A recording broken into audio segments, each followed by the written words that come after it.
Kuya, sino naka-discover ng Mount Batulusong? Ayun ma'am, yun po mga taga rito rin po sa amin. Ito po ma'am kasi pinapasyalan dati ng mga mountaineer. Kaso lang po, hindi sila nagpaparegister sa barangay. Ayun po matuklasan ng mga taong barangay, nagtayo po ng sariling registration. Yun naman po yung utos din ng municipality, ng bayan ng Tanay.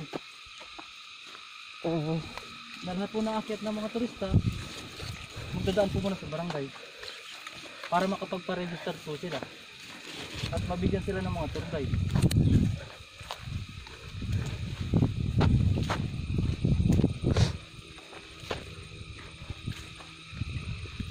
Dati po kasi ang daan ng mga pumapasyal, yun nga po yung tinuro ko sa inyo. Shortcut na lang sila. Kaya po may mga bumabalik dito sa amin na may seminar po kami.